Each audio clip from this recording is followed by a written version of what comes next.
Video చూపించింది మీకు. ఈ బండికి కానీ ఇంజిన్ డౌన్ చేయాలి. ఆల్మోస్ట్ కూలెంట్ ఆయిల్ అనేది ఇంజిన్ లో కలిపి ఇంజిన్ ఆయిల్ లో మిక్స్ అయిపోయింది. మనం ప్రెజెంట్ చేస్తున్న ఇంజిన్ వచ్చేసి ఈ బండిది. R15 లో కూలెంటర్ పంపు ప్రాబ్లం ఉంటే ఆయిల్ సీల్ కాస్ట్ ఎంత? ఈ R15 లో ఇంజిన్ ఆయిల్ కలర్ చేంజ్ అవడానికి కారణం ఏంటి?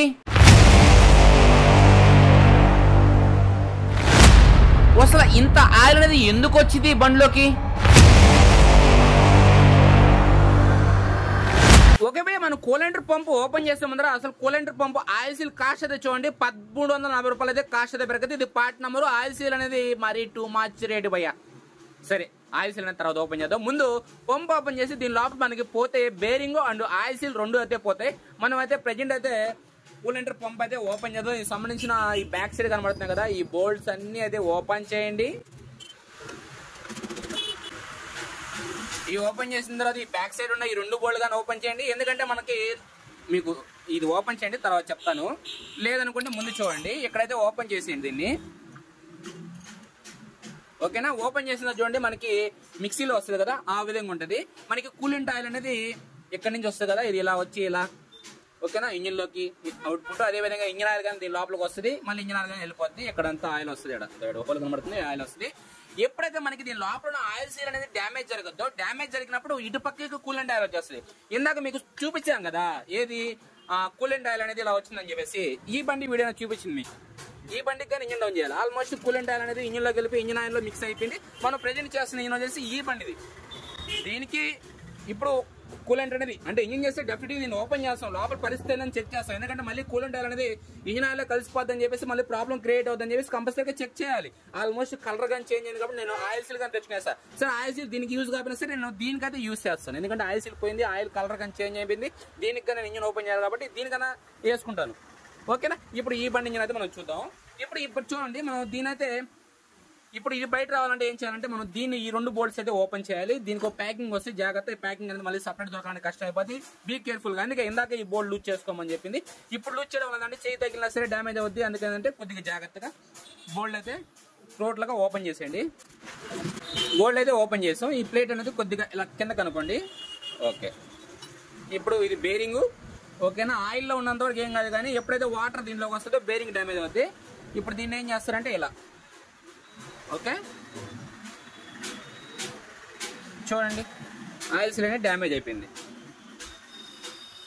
ఓకేనా? ఈ ఆయిల్ సీల్ డ్యామేజ్ అయిపోయి వాటర్ అనేది లోపలికి వచ్చేస్తుంది. ఏడుకు వచ్చేసి బేరింగ్ నుంచి మనకి ఏదైతే ఇంజిన్ ఆయిల్లో మిక్స్ అయిపోతూ ఉంటుంది. ఇందాక మనం చూసాం కదా ఆ బండి వీడియో, ఆ విధంగా. దీనికి ఏంటంటే ఇప్పుడే జస్ట్ స్టార్ట్ అయింది. ఓకేనా? ఇప్పుడే కట్ అయింది. ఈ ఆయిల్ సీలే మనం మార్చాల్సింది. 1340 రూపాయలు ఈ ఆయిల్ సీలే. అందులో ఈ బేరింగ్ అని మనం బయట తీసేయాలి. ఓకేనా? నేను తీస్తాను, మీరు చూడండి. ఇది కానీ మనం నీట్గా పేపర్ కొట్టుకొని నీట్గా క్లీన్ చేసుకోవాలి. బీ కేర్ఫుల్గా క్లీన్ చేసుకోవాలి. ఓకే, ఇది క్లీనింగ్ సెక్షన్ మళ్ళీ చూపిస్తాను మీకు. ఫస్ట్ ఈ ఆయిల్ సీల్ అనేది బయట తీస్తాం, అదేవిధంగా ఈ బేరింగ్ అని బయట తీస్తాం. ఓకేనా? ఓకే, బేరింగ్ తీసాము.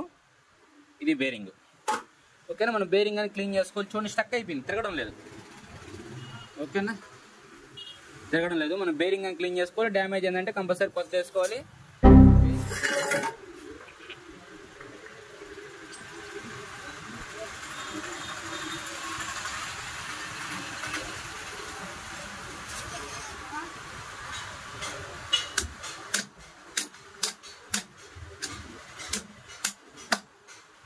ఓకే, పర్ఫెక్ట్ వచ్చేసింది ఆయిల్ సీల్.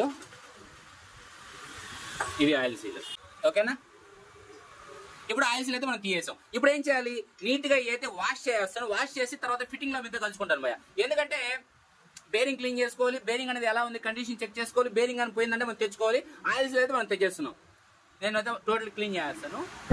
ఒక భయ్య చూడండి, క్లీనింగ్ అయితే అయిపోయింది. క్లీన్ చేసుకున్నాను. క్లీన్ చేసినప్పుడు కంపల్సరీ ఓరింగ్ అయితే బయట తీసి పెట్టండి, లేకపోతే పోద్ది. ఇప్పుడు నెక్స్ట్ గా చూసుకుంటే మనకి బేరింగ్ భయ్య, దీంట్లోకి వాటర్ రావడం వల్ల లోపల ఉన్న బాల్స్ మొత్తం పగిలిపోవడం, అంటే స్టక్ అయిపోయాయి. ఎంతసేపు క్లీన్ చేసినా సరే క్లీన్ కాలేదు. అంతసేపు మనం క్లీన్ చేయాల్సిన అవసరం లేదు. లోపల బేరింగ్ అయితే పోయింది కాబట్టి చేంజ్ చేస్తే బాగుంటుంది. అందుకని మనకి R15 బేరింగ్ నెంబర్ కానీ చూసుకుంటే 6004. ఓకేనా? సారీ, 6000. మనకి 4S లో వచ్చే క్లచ్ బేరింగ్ తెచ్చుకుంటే సరిపోద్ది. నేను చూడండి బజాజ్ క్లచ్ బేరింగ్ అయితే యూస్ చేశాను. కాస్ట్ గా చూసుకుంటే 81 రూపీస్. మనకి చెప్పాను కదా 6000 కాదు, 4 కాదు, 6000, 6000 బేరింగ్ నెంబర్. ఓకే, దీనికి మనకైతే ఎస్కేప్ బేరింగ్ అయితే వచ్చింది. చాలా మంచి విషయం అని చెప్పుకోవాలి. Escape bearing. అదే విధంగా ఆయిల్ సీల్ కాస్ట్ గా చూసుకుంటే 1440 రూపాయలు. పార్ట్ నెంబర్ అదే ఇది. ఆయిల్ సీల్ కానీ ఓపెన్ చేస్తున్నాను. అంత పర్ఫెక్ట్ గా పోయింది అనుకున్న తర్వాత ఓపెన్ చేసుకోండి ఆయిల్ సీల్ అనేది. ఇది ఆయిల్ సీల్ బేరింగ్. ఓకేనా, మనం ఫస్ట్ ఆయిల్ సీల్ అనేది దింపచ్చు, బేరింగ్ అనేది దింపచ్చు. అయితే బేరింగ్ దింపేటప్పుడు కంపల్సరీగా ఆయిల్ సీల్ దింపేటప్పుడు బీ కేర్ఫుల్ గా అయితే దింపాలి, చాలా జాగ్రత్తగా దింపాలి. ఇది ఏం లేదు, మనకి ప్రాసెస్ అనేది వేరుగా ఉంటుంది. ఆల్మోస్ట్ నేను క్లీనింగ్ అయితే చేస్తున్నాను. క్లీనింగ్ చేసినప్పుడు మీకు చూపించాల్సింది ఏంటంటే, ఇక్కడ ఈ సైడ్ లో ఇలా ఉంటది, దీన్ని ఓవర్ గా క్లీన్ చేయవాపండి. క్లీన్ చేయకూడదు. కానీ మీరు కొత్త పైపులు వేస్తాను అనుకున్నప్పుడే క్లీన్ చేయండి, నీట్ గా పేపర్ కొట్టుకోండి. లేదు మేము పాత యూజ్ చేస్తాం అనుకుంటే దీన్ని ఇలాగే వదిలేయండి. మీ మంచి కోరి చెప్తున్నాను, తర్వాత ఏమైనా తర్వాత నా పూచి కాదు. ఓకే, ఇప్పుడు క్లీనింగ్ అయితే అయిపోయింది. దీని లోపల కానీ మీరు పేపర్ కొట్టుకోవచ్చు. నేను పేపర్ కానీ కొట్టలేదు, ఆయిల్ వేసి దింపుతాను, ఆయిల్ సీలే కాబట్టి. ఓకేనా, మీరు నీట్ గా పేపర్ కొట్టుకుంటారు, నీట్ గా బ్లేడ్ వేసి క్లీన్ చేసుకుంటే లోపల క్లీన్ చేసుకోవచ్చు. ఎందుకంటే ఆయిల్ సీల్ కొత్తదే కాదు మనం వేసేది. ఓకే, నేను కానీ అయితే ఒకసారి నీట్ గా క్లీన్ చేస్తాను లోపల. నాకు కానీ ఇంత కనపడలేదు, పెట్రోల్ చెమ్మలో ఉన్నప్పుడు కొద్దిగా గలీజ్ అనిపిస్తుంది. ఓకే బే, క్లీనింగ్ అయితే అయిపోయింది. ఇప్పుడు జస్ట్ కొద్దిగా ఆయిల్ సీల్ కోసం కొద్దిగా ఆయిల్ అయితే వేసుకోవాలి కంపల్సరీగా. ఎందుకంటే ఆయిల్ సీల్ కాస్ట్ ఎక్కువ కాబట్టి వేసుకోవాలి. కాస్ట్ తక్కువ అయితే అసలు నేను ఆయిల్ చెమ్మే చేసామని కాదు. ఓకే, ఆయిల్ అయితే వేసుకున్నాము, పర్ఫెక్ట్గా అయితే పెట్టుకోండి. ఇప్పుడు ఆయిల్ సీల్ కానీ కొద్దిగా పోయింది భయ్యా, ఎందుకంటే కాస్ట్లీ ఆయిల్ సీల్ కదా. కాస్ట్ అన్నప్పుడు ఏంటంటే మనకి భయం ఎక్కువ ఉంటుంది ఎవరికైనా సరే. ఓకేనా, ఆయిల్ పూసి పొజిషన్ చూసుకోండి. ఇది టాప్కి వచ్చినప్పుడు ఆయిల్ సీల్ ఐరన్ అనేది కిందకి పోవాలి, ఇది పైకి రావాలి. ఇందాక కట్ అయిన మనకి ఇదే కదా, మనం పైనుంచి ఓపెన్ చేసినప్పుడు ఇది పైకి రావాలి, ఐరన్ అనేది కిందకి పోవాలి. ఓకే, ఇది ఇలా పెట్టి ఎగ్జాక్ట్ గా ఇలా చేత్తో ప్రెస్ చేయండి. ఓకేనా, లేదు చేత్తో పోలేదు అనుకుంటే ఈ లోపల కోన్ తగలకుండా అవుటర్ కోన్ టచ్ అయ్యేట్టుగా ఏమైనా చూసుకోండి. మనకి ఈ బండికి క్రాంక్ పిన్ బేరింగ్ ఉంది కదా, కరెక్ట్ గా అవుటర్ టచ్ అవుద్ది. ఎగ్జాక్ట్ గా అలా పట్టుకోండి. ఓకేనా, మెల్లగా అయితే దింపేసేయండి, తొందరపడ బాబండి. ఇక్కడైతే అదర్థం నాకు ఇందాకే తెలుసు, కింద అయితే పెట్టుకుంటాను.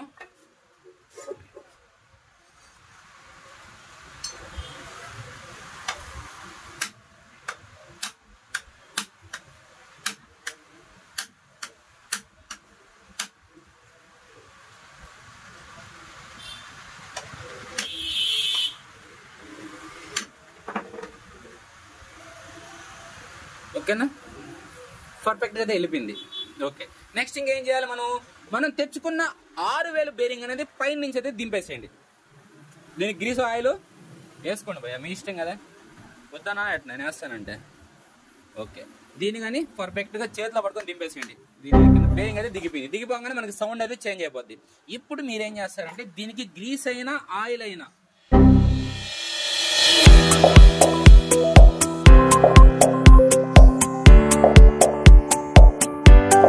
ఓకేనా, గ్రీస్ అయినా ఆయిల్ అయినా. Okay, perfect. ఆయిల్ అయితే పూసుకున్నాను. ఇప్పుడు దీన్ని ఏం చేస్తామంటే చూసుకోండి మెల్లగా. ఓకేనా, మెల్లగా తిప్పుతూ లోపలకి అయితే పానిచ్చేసేయండి. టైట్గా ఉంటుంది, ఎందుకంటే కొత్త ఆయిల్ కదా, కొత్తదంటే టైట్గా ఉంటుంది. ఓకే, ఏదో మరి ఇంత టైట్ ఉంది, ఇలా పక్కన వెళ్ళిపోయింది. మరొకసారి తీద్దాం, ఆయిల్ సీల్ ఏమైనా ఎఫెక్ట్ తగిలిందేమో చెక్ చేసుకుందాం. ఎలాంటి ఎఫెక్ట్ లేదు. ఓకేనా, లోపల ఆయిల్ సీల్ దానికి ప్రాబ్లం లేదు, అది ఇటు పక్క ఉంటుంది. ఓకేనా, ఇప్పుడు కావాలంటే మనం రెండోసారి వేస్తాం. భయో రెండోసారి అదే టైట్ ఉంది భయో, చిన్న కథ కాదు ఆయిల్ సీల్. ఓకే, ఇప్పుడైతే చెక్ చేసుకోండి, ఏమైనా ఆయిల్ సీల్ స్ప్రింగ్ ఏమైనా ఊడిపోయిందా చెక్ చేసుకుని పర్ఫెక్ట్ అనుకున్న తర్వాత దీని అయితే ప్రెస్ చేసేసేయండి. ఇప్పుడు చూడండి, ఇప్పుడు బేరింగ్ కానీ తిరగతుంది, మనకి చాలా ఫ్రీగా ఉంటుంది పంపింగ్ అనేది. ఓకే, ఇదైతే తిరగలేదు, స్టక్ అయిపోయింది బేరింగ్. లోపల చూసారా ఎలా అయిపోయిందో. ఓకే, ఇప్పుడు మనం నెక్స్ట్ ఏం చేయాలి, ప్లేట్ అనేది వేసుకోవాలి. ఈ ప్లేట్ ఇందాక మనం కడిగినప్పుడు ఊడిపోయింది కదా, ప్లేట్ అనేది ఎగ్జాక్ట్గా ఎలా వేసుకునేసి ఇప్పుడు దీనిపైన ఏం వేస్తారు, ఇది షాప్ బయట రాకుండా స్టాపింగ్ ప్లేట్. ఓకే, ఇలా ఇది ఏ డైరెక్షన్ అంటే ఆ డైరెక్షన్ వేస్తే ఎక్కదు, ఒక డైరెక్షన్లోనే పడద్ది. ఇప్పుడు ఇలా పెట్టి మనకు బోల్డ్ పడదు. ఓకేనా, ఈ డైరెక్షన్లో పెట్టి ఇలా. ఓకే, ఎలా తిరగద్ది, ఈ బోల్డ్ వేసి బిగిచ్చేసేయండి. Okay, perfect. ఇప్పుడైతే చూసుకోండి. ఓకేనా, ఇప్పుడు మనకి ఫ్యాన్ కానీ ఫ్రీగా తిరుగుతుంది, ఎలాంటి ప్రాబ్లం లేదు. ఇప్పుడు పైన మనం ఓపెన్ చేసాం కదా, క్యాప్ ఎలా ఉంటుందో అలా ఓపెన్ చేసేటప్పుడు చూసారు కాబట్టి సేమ్ అదే విధంగా బిగిచ్చేసేయండి భయ్యా. ఈ ఫిట్ చేసి ఇంకేం లేదు భయ్య, మనం బండికి ఫిట్ చేసుకుని ఇంకా ప్రాసెస్ మొత్తం సేమ్ టు సేమ్. మీరు ఇంత దూరం కానీ వీడియో చూసుంటారు నాకు తెలిసి, ఎవరో రేర్ గా కొంతమంది చూస్తుంటారు. Oil seal cost, bearing cost చూసుకొని జంప్ జిలాని. ఓకేనా? ఓకే భయ్, ఇది టోటల్ గా మీకు వీడియో నచ్చింది లైక్ చేయండి, కామెంట్ చేయండి, మీ friends and family members video share చేసి మన ఛానల్ గట్టిగా సపోర్ట్ చేయండి. ఎందుకంటే ఒక బేరింగ్ నెంబరు, అదే విధంగా మనం ఆయిల్ సీల్ కాస్ట్ కానీ చెప్పాం కదా. ఓకేనా? ఇది కావాల్సిన bearing and oil seal. Perfect.